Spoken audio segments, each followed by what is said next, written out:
what are some of the key areas you envision where industry academia collaboration can make huge impact, like something which probably is not happening, but where you think things can go better? Second, projects, industry-related projects work for the students basically to get some knowledge about what actually the work is going on in the industry. Because when we see this gap which is there in the academia and industry part, so what is the latest technology going on in the industry, and students can work with some small projects, I guess, to make some collaborative work. True. Yeah, absolutely. I think you nailed it. I think there has to be continuous collaboration between industry and academia. In fact, every academia or every higher education institute today or university should have some kind of collaboration with at least players in particular industry to around which they impart or they have disciplines around, so that they can bring the latest into their curriculum and use industry to their benefit to impart the latest. I mean, they may have the foundational elements right, but then what's happening, what's trend setting, what's latest in the market, how they need to get that hands-on exposure and get that practical exposure and lead the way when they kind of get their first when they get into the corporates for the first time. I think that collaboration is absolutely missing. Where I don't think the both are working in tandem. Yeah. Anyone else wants to add anything?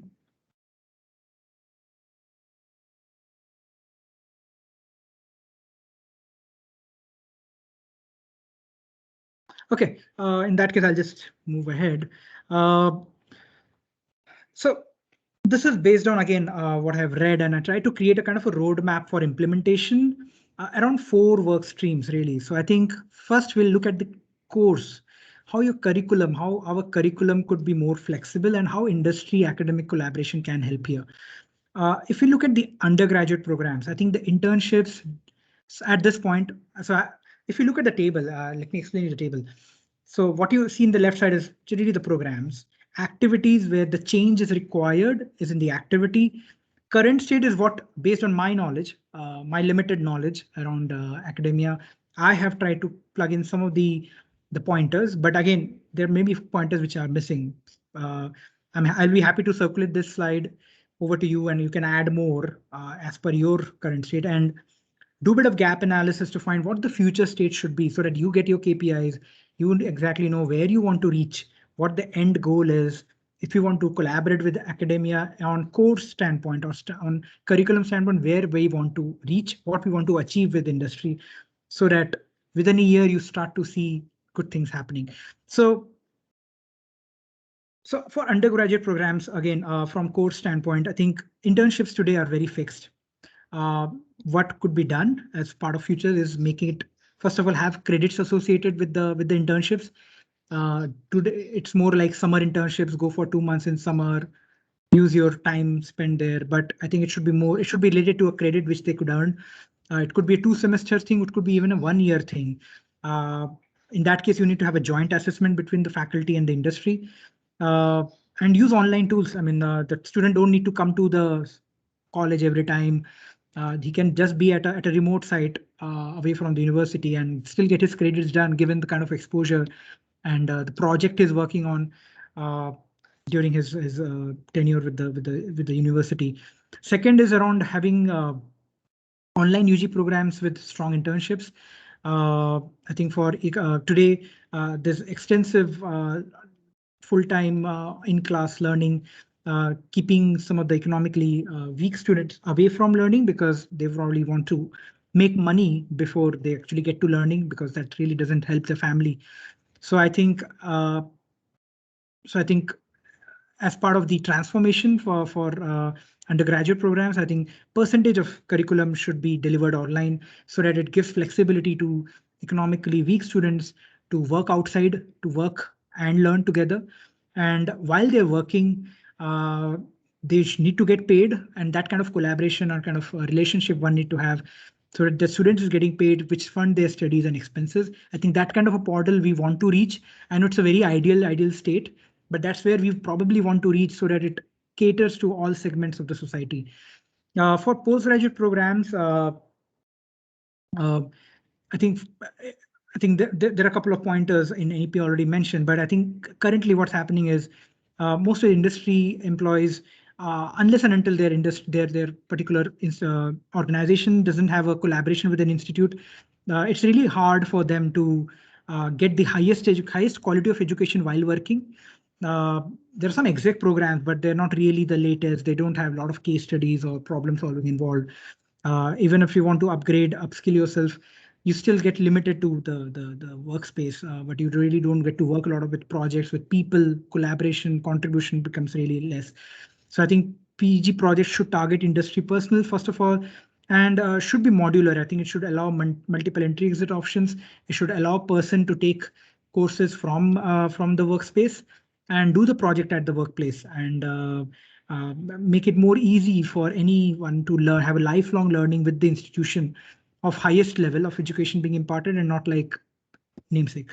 Uh, uh, Coming to the research bit, research and teaching, I think one of the thing today is, I think most of the government fundings are for the public universities, and it's very limited for private institutions. I think somewhere probably, I think government is also working, and I think NEP kind of highlights that they really want to have a lot of research funding and fellowships for both private and public. I think today, I think the fundings are limited, fellowships are limited, and that's why they're putting in a lot of money there. And if you're eligible to kind of receive that fund, I think they're going to kind of go into the NRF, National Research Funding Ranking, NAC accreditation to kind of cover both those aspects around eligibility. But they really need to open the gates for anyone and everyone in higher education institution landscape to be eligible to get funding so that they can initiate the research. And it's an interesting space. I mean, unless you don't get funding, you can't do research. So how will you prove your research ability? So I think government really need to have a strong governance around it.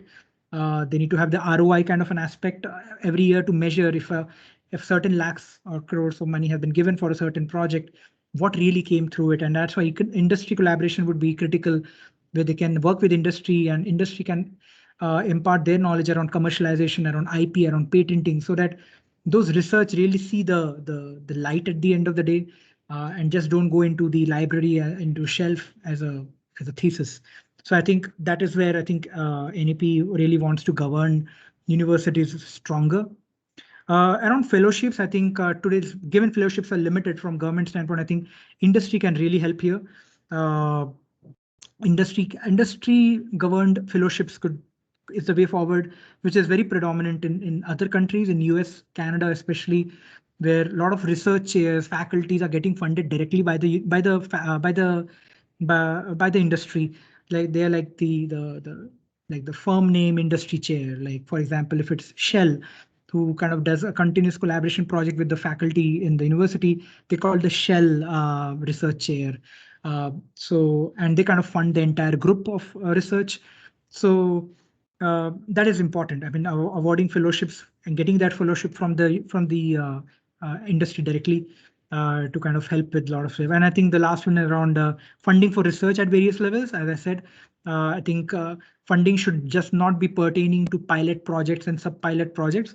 It should also be into seeing the project as shaping up as a product, shaping up as a real life problem, working solution, which has commercialization and IP aspect, where industry can help to get all those sorted. Because it also helps industry to get research done at a lower cost, with one of the most upskilled and latest like students with finest knowledge and fresh out of college with latest learnings. So I think it's kind of a win-win for both. Last is around national research funding, where I think again industry and academia can collaborate. And I think the three areas where I felt the collaboration could happen more is around assessment framework. Like so UK already has an assessment. I mean, most of the countries have an assessment framework around research in terms of how we are kind of governing and kind of policing really the whole investment. There has to be grants management platform, a central platform from the center, which anyone can from industry can look at and check where they want to invest, which all areas, which all universities, and how much fund has been given to which stream or which discipline, which current trend or topic, and they can choose topics of their interest and kind of have a central governance. So the management of that money and transparency around financial becomes more evident. Uh, we also need to deploy our faculties into for deputation into the industry, like the faculty going into the industry, working with their R&D team for a year, while getting paid, while governing all this, while taking care of his research group and students. So giving that flexibility for faculty also to upskill and kind of meet that gap between the theoretical book knowledge and where the industry is heading towards, so that the research becomes more is on point. While we have discussed how industry education collaborations are working, the another piece which NEP discusses around bringing more autonomy into the higher education institute system overall, from administration standpoint, from financial standpoint, and also from so academic, administrative, and financial. Yeah, these are the three things. I don't know what I said first, but those are the three areas where the NEP really is focusing on bringing more autonomy into the university itself so that they can take their own choices, make their own decisions, govern the space that they want. I think by 2020, they really want, they really want maximum number of, I don't remember the figure here, but they really want more than 50 to 60% of their universities to be autonomous, who are taking the decision on their own. There is central governance, central state governance at place, but decisions which are required to be taken by the faculty, the HODs, by the deans need to be taken by them. State will have no involvement, and some of the existing responsibilities with state, they're in a graded fashion, they would be kind of imparting back to the institution. So that's what we're kind of going to go through now. So coming to academic autonomy, we covered some of this in the previous slide because we have already discussed a lot. So when we're talking about academic autonomy from state government, I think it's more about improving the overall budget efficiency. So one of the first point is around better outcome monitoring and resource sharing. So as the policy will lead to the consolidation of a lot of fragmented systems, like things which are scattered, a lot of systems, a lot of governing bodies they're trying to consolidate all of it into that pyramid system so that the governance becomes much more better, monitoring becomes much more better, and also brings in more efficiency in terms of how the investments are getting utilized. From university standpoint, I think they would own every university. That's a recommendation really, that every university should be able to conduct exams, how they want to conduct exams, the method of conducting this, and they're going to decide admission state of students on what basis, what guidelines they're going to decide, appointment of teachers, what prerequisite, they're going to decide how the overall process will work out, how every position in the system going to be get filled in. They need to have the governance and guidelines around it. So all that autonomy will be on the university in terms of how they function. Lab development, cross-functional and interdisciplinary learnings, and kind of create that platform or laboratories where interdisciplinary teaching is happening or coaching is happening. The universities it's on them. They need to measure the quantity and quality of equipment and kind of get continuous upgradation and kind of have governance on that. Management of research degree, faculty interviews, all need to be led by them. There will be probably minimal involvement of the government there. I think the role of principal and the dean will also evolve from here. They're going to be the prime decision makers in terms of what degrees they want to offer, whether they want to make it a certificate course, whether they want to make it a degree course, what credits to be affiliated against a particular course. The annual calendar with the HODs, they're going to kind of decide on the dates and everything. Like it's like really operating a university on your own and have a lot of wings around you. Some could be operational, some could be strategic, some could be forward-looking, some could be like things business as usual. So I think have that 360-degree mindset for the dean as well. HODs were going to kind of work with the faculty to kind of design the entire curriculum on a yearly basis. I think annual revision of the curriculum would happen. Design all the components of the courses, what part of the course you want to offer on-site, what you want to offer via online, what you want to offer at industry. So designing an entire curriculum with the faculty would be kind of on the HODs. So this kind of autonomy in the academic space is what NEP is striving for universities to achieve. From administration standpoint, we can look at really from external and internal angle. Externally, there's something called a Model Act, which will give the guidance and the kind of the guiding principle for university to revise all the existing acts, so that like establish the entire org structure. It's like really setting up a corporate house, how a business house functions. It's much like how the industry, the universities will function. You're going to have everything laid out, transparency around it, what governing body is going to interview, how a vice chancellor going to get interviewed, and what the process of a selection norms would be, and all of it. Committee who will be sitting. So set up all those governance and composition. So Model Act will help in that. Something which universities need to take up to help them kind of go into autonomy mode. State Council of Higher Education, which is already existing, but I think the impression is they're not really functioning to act as the buffer between the central and the state universities. They are there, but I think they're probably more power, more empowerment required to be given, more focus is required to be given, so that they act as an effective body really to ensure the quality of education, of higher education is consistent across the state. So they play a very close, they play a very key role alongside the four governing bodies, which SCCI is kind of bring up. So they're going to kind of collaborate with them and try to kind of work together. Which is like the structural reform bit, which is around HECI. New universities, I think there'll be a very robust guidelines on whether we really need a new universities. I think at this point, the norms are slightly more flex, but I think there'll be a stronger governance if a new university is needed. There'll be a stronger governance in terms of if there is a field, if the state really feels the need, and a lot more approvals would be required. Graded autonomy to kind of award your own degrees. That has already started. There are a lot of deemed universities coming up, but I think the country really wants to have like more than 50 universities, 50% universities autonomous, being able to have the power to award degrees. That would be with kind of going to get escalated further. Mentoring, I think Paramarsh is a program which the government has brought up for highly NAC accredited ranked colleges to kind of mentor. So I think mentoring is another key piece here, where highly ranked and highly well-doing universities would be kind of coaching, mentoring the smaller universities in the states to bring them at par. So mentoring has a huge focus. So a lot of collaboration, a lot of focus on cooperation as well here. From internal standpoint, as I said, I think we really need to look at university as corporate houses. So you need to have a HR management system. You need to have a digital technology officer, something of that nature, who can take up the entire digital infrastructure, an ERP management team, so that all your system, your learning, your administration, your operation, all those aspects could be governed online, and there's no real manual work there. Leadership training, I think that's going to be continuous. I think, as I said, given the universities need to focus, need to operate like an industry, I think it will be more like management of higher education to professional management of higher education. That's where the shift will be.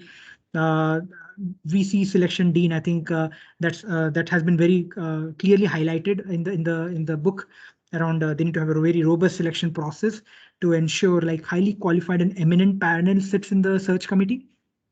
And grievance, I think the 360-degree feedback thing, where students should have the right to share feedback, what they feel about the learning, whether and that has to be more like online, where students are giving feedback, teachers are giving feedback, and it's like a 360-degree feedback system online, being in a digital infrastructure being captured, so that universities can adapt quickly and modify themselves quickly to the next year curriculum.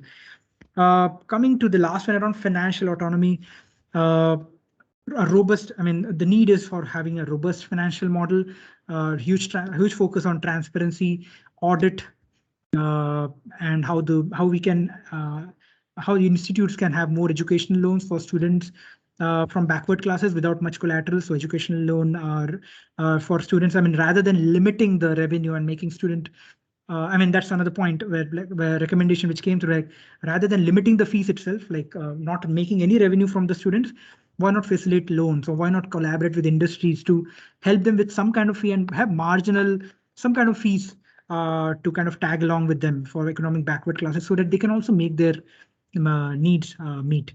Around fee structure, there's probably stronger, more governance is required. universities will decide probably the range, but it's the institutes. Sorry, the government will decide on the range, but it's the institutes or the universities which will decide how much, what the course fee gonna be. It's gonna be an autonomy on the university now. But yeah, more transparency on how you're charging and kind of making your financial model work.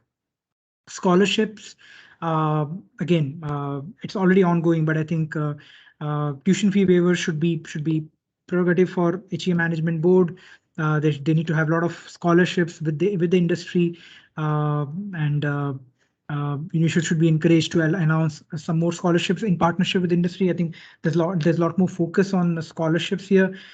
Uh, and I think and CSR funding, so corporate social welfare fund. I think that's something with this the universities can use to collaborate and kind of upskill the existing infrastructure. Earlier, it was just for social activities, but now I think they have made CSR funds eligible for institute development, for faculty development, quality standards. They can also invest that CSR funding from the industry into developing laboratories and training centers, and have more CSR, which kind of go with scholarship, support the chair scholarships, professional professorships, student scholarships, providing perks to the faculties, given the amount of work they're going to be putting in terms of meeting the NEP requirements, making faculty really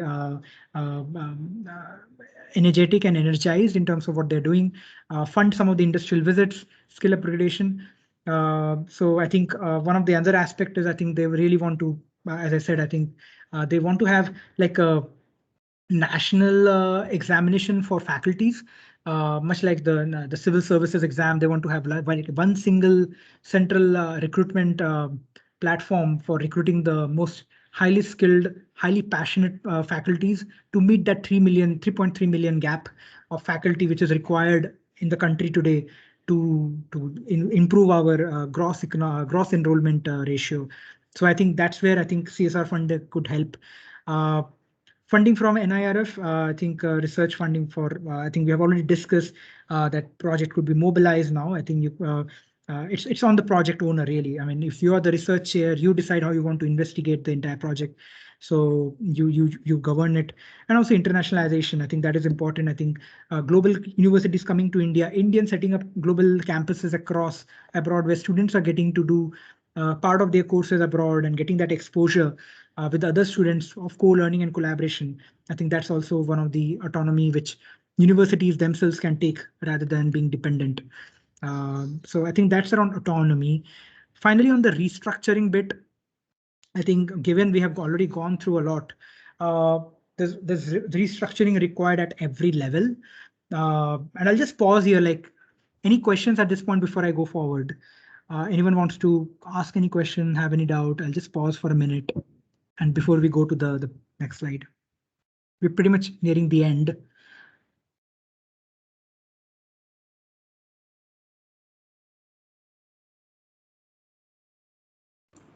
So one question from my side. Yeah, please. Yeah, sir, when the institutes get autonomy, so how to sustain this and what are the challenges for this in universities or the institutes basically in future? Good point. I think sustainability is, and that's why it's in a very graded fashion. I think everywhere in the kind of a playbook, if I may say that, it's mentioned that the autonomy would be given in a graded manner. It's not like immediately imparted. It's going to grade done in a graded manner where I think the initial investment will come from may come from the state. I mean, which is say the existing funding or some over and above funding. But then how you're investing that fund and what KPIs you're really bringing out of that. Like if you have got a funding, say via the state or via the central or via a global education body, how you're really investing that, how you're using that so that you become self-sustainable in the long run. I think that would be really checked upon, and that's one of the KPIs. And that's why I think as you do better every year after year in terms of your research contribution, number of patents you're bringing, number of your enrollments being increasing, student offering flexibility to the students, uh, uh, faculties becoming more getting to become research chairs in partnership with the industry, and how we are creating kind of more fund within the institute itself. While we do that, I think that way they're gonna kind of, and that's why it's like a 15-year tenure. But I think as these things get matured further, I think the self-sustainability model will evolve, where I think education, given you are deciding the fund, I think university is deciding the fees, everything around it. So I think they will have, and that's why a very robust financial model required to establish via ERP systems and all the management tools. So do you exactly know how your profit loss is working, and how what you're investing, what you're getting, uh, and how you're tracking everything. But yeah, I mean, end goal is for universities to have established solid KPIs for themselves to prove themselves that this investment which you are getting for this year, in the next 5 years, you're going to make it on your own via your own enrollments, via your own publication, research, IPs, and all of it, commercialization within academia. So I think all of it really need to help and support making it happen.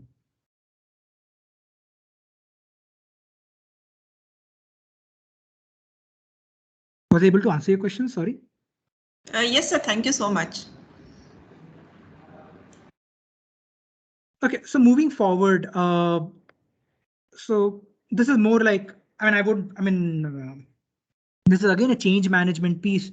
What and this I'm happy to circulate this slide. Like one can absolutely take up material from here and kind of start working and make it useful for them.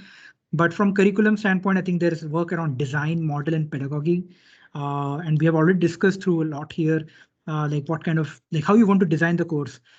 It's not going to be a traditional way of learning education, imparting education via just books. Partnerships required.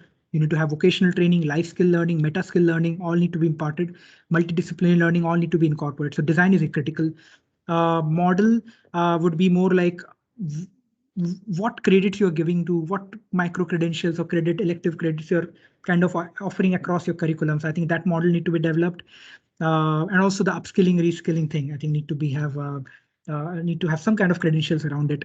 Internships need to have some kind of credentials around it. So that's work. So this is more like a conclusion kind of a slide, you can say.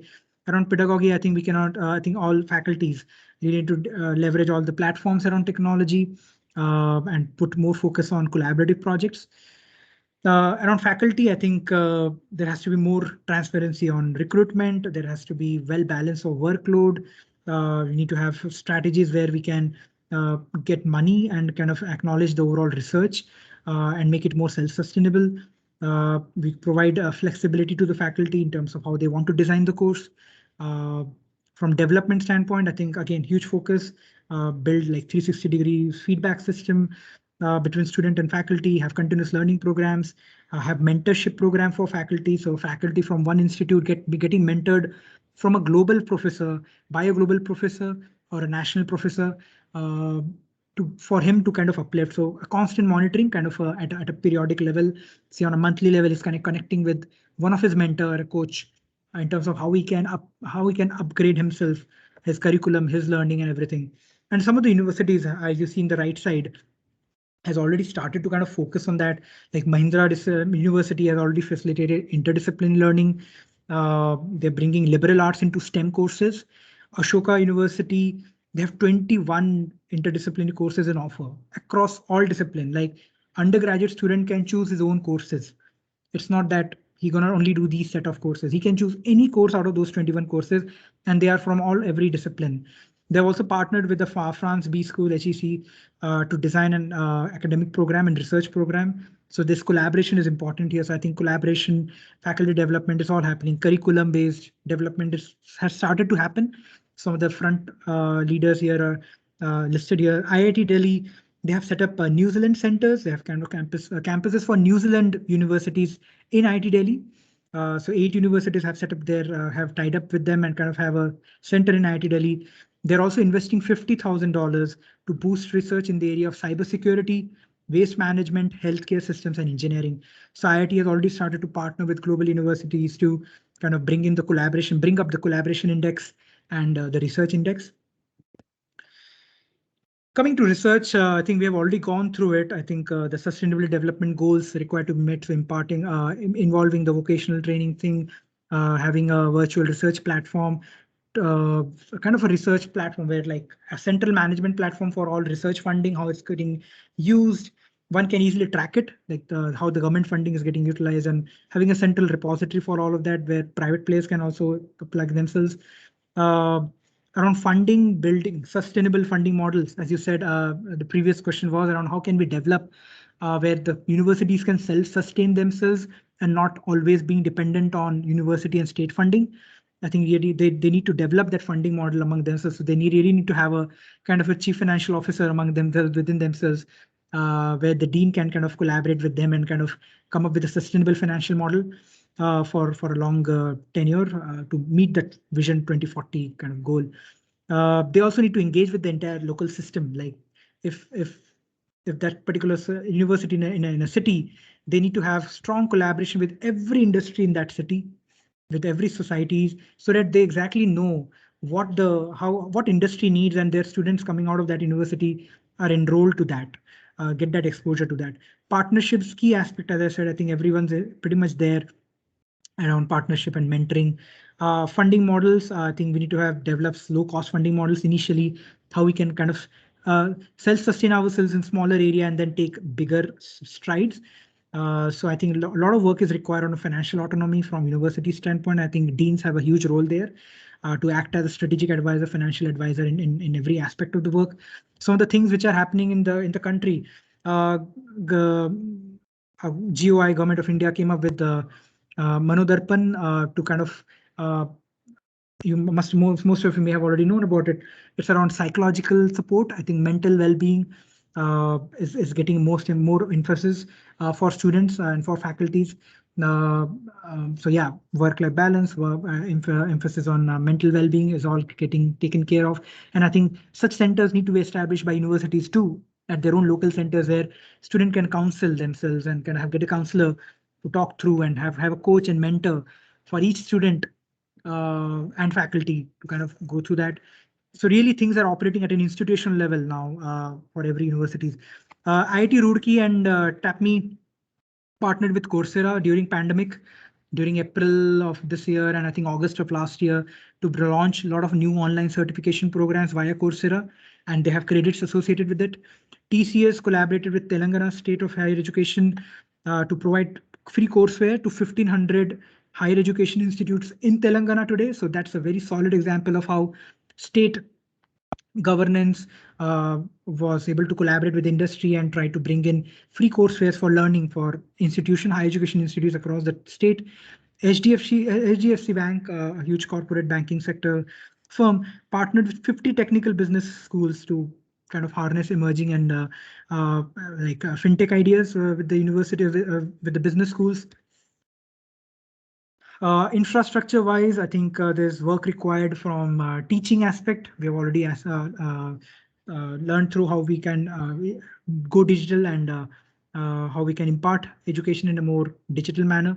Students need to be trained the same way. I think they need to have a personalized learning. So they need to be trained up with how they need to use the technology. We need to check how we can set up offshore campuses, like just outside the universities. If we can have small collaboration centers across the city where the students can come and kind of have can sit on system and can take up the education from nearby centers and don't need to travel hundreds of kilometers to reach the university. So overall, like the student experience from infrastructure wise need to be improved. Governance is required. I think global governance, governance with global universities, where global universities are partnering and kind of helping and coaching some of the universities in terms of how can they have a better governance, take up some of the models from what other premier universities have been able to establish governance around org structure, training, faculty recruitment, all of it. Strategies for IT, digital transformation, cyber resilience, cyber risk, hackings, because you will have a lot of personal information. I think all personal information for students and faculties will be online. So I think there's a very strong data governance is required, data ethics governance is required. So technologically and management, I think both governance is required at the same time to meet with the timings. Technology upgradation, I think, as I said, chief digital officer, technology officer may be required as part of the roles within the university. We need to leverage cloud platforms to impart education.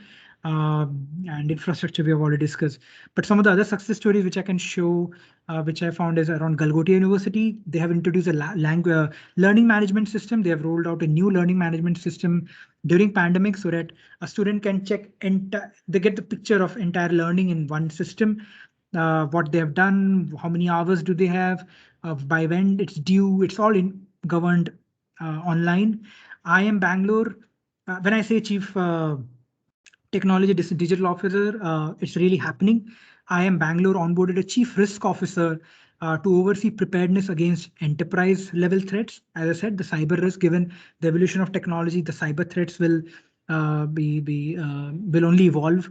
So the team with chief risk officer is really formalizing the entire risk management framework to bring in more possibilities forward, how they can equip themselves better, how they can prepare themselves better for the future. And it's also provide the first B school to provide uh, like massive online education via edX. Like they've moved a lot of their courses online, which they were kind of doing in-house. They have moved massive there to, so that's like a mammoth list of online education being offered by edX.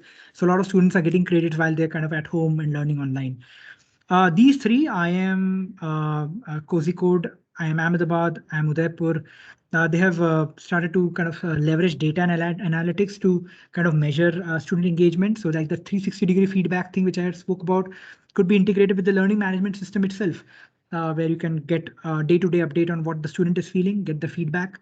And I am Bangalore, collaborated with Japan's Cho University to facilitate faculty and student exchange and foster cross-cultural synergies, where a student and faculty kind of spend a couple of months in Japan, learn with them, operate with them, function with them, and bring some of the latest up-to-date practices to IIM Bangalore and in India around cross-functional synergies and kind of how they can conduct their research and overall management of things better.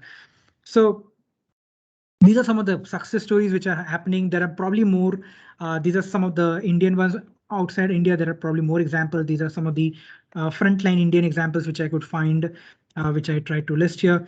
Coming to the conclusion, we have 10 minutes, but I think concluding the entire study now, I think uh, the future of work is really driving a lot of things. I mean, we have already gone through it, how it's that was like the first section of the entire conversation where how education 4.0, industry and future of work, they're all kind of need to work in synergy. And so education, if education need to come up with 5.0, I think that may be the future, education 5.0, and probably NEP may just become dated, probably a 2 year, we don't know. But I think Japan has already started to create a new curriculum for their students, for them to kind of get at a par with 5.0 society. COVID has really made the thing more urgent. I think not just for the organization, not just for the industry, but also for academia. I think digital transformation is the need of the hour. I think no one can really get away with it. I think our hiring process, everything need to be kind of much more resilient so that we stay stronger during these stressful times. Creating a forward-looking leadership. When I say forward-looking leadership, it's more like a leader who can act, who can think, who can act as a catalyst, who can act as a strategist, who can act as an operate guy, and also like an execution guy. So I think institutions and really need to, like institution deans really need to look, and I think this is the depiction which is kind of talks about the forward-looking leadership here, that the dean and the HODs and the principals of the universities really need to look themselves as a C-suite representation at the top. Given the autonomy they will have, they need to have a very strong org chart and very strong, robust planning and governance and guidelines at place to be able to operate and make the universities self-sustainable and resilient and forward-looking. Build a growth mindset. I think students are growing. I think the mindset is growing. I think the education is growing. So I think we need to encourage students to really change the mindset. I think failure is nothing. I mean that the theory around failure and success, I think those all need to go away. I think there's nothing like failure. I think one can always take an exit option, come back, learn. There are multiple exit entry options. There's lifelong learning involved. Uh, uh, I think we need to have counseling so that the people, students don't get bogged down by failures, and have a very strong, robust feedback system, and an intelligent examination system as well. I mean, no need to mug up everything, memorize it. It should be more problem solving, intuitive, and uh, uh, um, skills around meta skills around thinking and logical thinking and problem solving, which need to be measured. So I think the evaluation need to be evolved further while we are involved building the growth mindset. Redesigning the entire learning model. The learning models need to be revisited. We all have gone through it. I think we need to have we need to check what kind of learning methodology will work for a particular course, whether it should be experiential learning, whether it should be industry bound learning, uh, whether it should be digital learning, or whether it should be interdisciplinary learning. So if there's a course like robotics, then it should have people from multidiscipline working together. Even if it is any other engineering course where we feel a person from medical, a person from law, and a person from psychology would make an impact. It would. Just think, artificial intelligence is a classic example. Artificial intelligence has a lot of data, so you need data scientists, but it has a lot of things around psychology, how you're using the data, because data is the oil there. What you feed in into the system, that's how the decision making will work. So I think you need to have a clear governance on how the system need to think. And if the system need to think, you need to check what kind of data need to flow in. So there has to be a lot of aspect around ethical governance around AI. So that will require cross-disciplinary working when you're working with AI, big data, and things around, and decision making, working with, and you have people of societies. So the bio thing and the face recognition thing, it should not have any bias, or the system should not have any bias. So psychological aspects are essential, critical to that. So overall, I think we want to reach a place where the education is more centered around student and not around not around who is imparting. It's more around who is learning, who is getting, who is at the receiving end. And we all want to get away from the traditional academic model, which we have gone through, got away with orthodoxies, build a very digitally transform ready institution.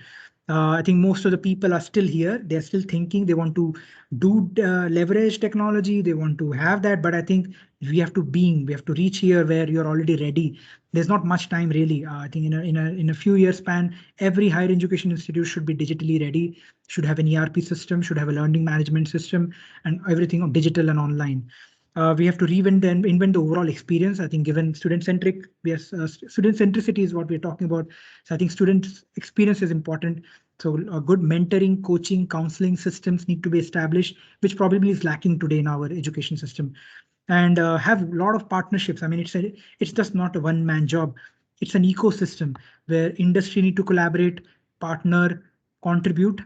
Academic does its own role. The governance does its own role. State government, central government, they all do their own role.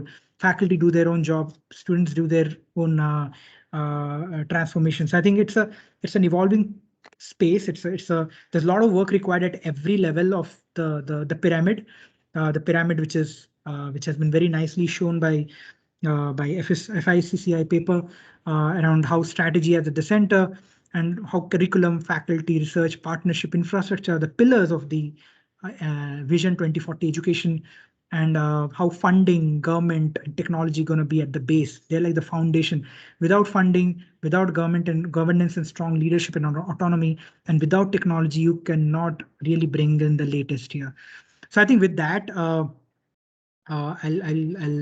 close and I'll open this forum for an open discussion, Q&A, your perspective, your thoughts. Was it helpful? What could be done better? Anything. I'm happy to take any feedback. But yeah, please unmute yourself and we can have a good conversation for the next 7 minutes. Thank you, Aniruddh. We have some 7 more minutes. Indrani, try to manage. Yes, sir. Questions Yes, sir. within 7, because next lecture will start at 1:30. Yes, sir. So thank you, sir, for that informative and very interactive session. And you rightly said the National Education Policy 2020 introduced recently is set to change the face of education ecosystem in the coming time. In the coming time, we may also hope to see bright young adults with innovative approach towards work and life, instead of porn obsessing over marks and bookish knowledge. So I request all the participants to join the discussion and ask question. They can either raise their hands or post a question in a WhatsApp group. Yeah.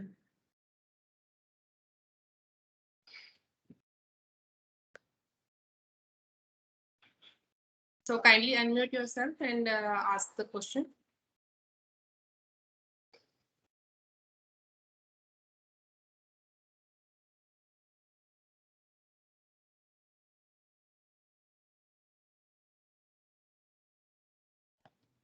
I really hope I was able to kind of present the topic in a slightly different way. I hope I was able to bring in a bit of industry element and how I foresee education institutes really to kind of move forward more like corporate houses, think like a firm who need to self-sustain, who need to make profits, who need to sell.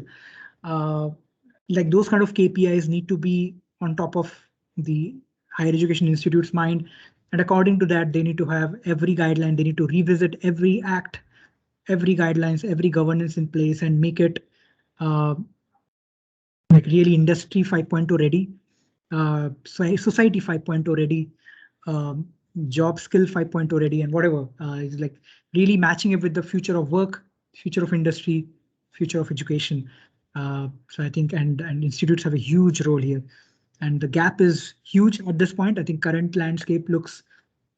I mean, there are universities which are doing good, but I think there are also areas, pockets where there's a lot of work required.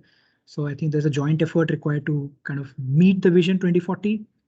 But I think we are on the right path. We have started. I think we'll achieve it too. But any questions? Anyone has anything to? It could be in fact a Yes. thought. So you foresee that this education will not be a welfare function, rather it will become a profit earning place. Yeah, exactly. Exactly. Yeah, just treat it as like another corporate house, Like an industry. Yes. like an industry which has a strong feedback system, strong learning management system, adaptability to quickly modify, change courses, mode of learning, imparting education to learners, change themselves based on what the learner is feeling. Uh, like today's corporate houses are more like governed by employees. What employees feel, that's how the corporates kind of change things around well-being and all of it. Similarly, I think institutions need to operate in that way. And I think faculties, I think in very soon, I think the becoming a professor would be one of the most premier job in India. That's what the focus of NEP is. Uh, and that will bring in a lot of funding, a lot of money, and a lot of recognition to the teachers, which is lacking today. I think our teachers, our faculties, our professors are not getting the right recognition. And NEP is in place, I think, to help make it happen. Because in other countries, it's one of the finest job you can be, partnering with industry, bring out the latest, collaborating with government, with defense. It's happening in public sector universities alone in India, and that too not with all. But I think the state universities, public universities, I think there's so much one can do. There's so much scope to do. So I think a lot required to be done. So I Okay. think this is right time to conclude, Indrani. Thank you, Aniruddh. Absolutely. Thank you so much. Just Yep. Indrani will sum up the Sure, session. sure, sir. Yes. So thank you so much, sir. And I thank all the participants for their active participation. And I extend my gratitude to the resource person, Mr. Aniruddh Chatterjee, for sharing his graceful words. All the participants are inspired by your highly sparkling words, and thank you for being part of this program. We are overwhelmed with your presence, and it's an honor to have you among us. I extend my gratitude for sharing your graceful words with us. Thank you so much, sir. Thank you so much. Thank you so much. I enjoyed, in fact, I love the discussion happened in pockets, but I love the discussions, the questions which came through, where I was kind of able to share a bit of perspective again, but no one really knows the future, how things will pan out in the next 15, 20 years. It's a long time ahead, but I think we all are in it together. So before I kind of end it, I really thought this college was in Zoom. So I apologize that most of the features here are on Zoom, but just want to get a feedback from the entire cohort here. Was it effective? Was it useful? What did you like about the session? What could be improved for the next time? Any feedback anyone wants to share, I'll be happy to take up, because I just don't know whether the feedback will come to me later after this, after 2 days, but just thought if I can absorb something for the next minute before we kind of part ourselves for lunch. And so anyone wants to have any feedback? Did learn anything new? Was it useful? Was it boring? Not useful? Whatever.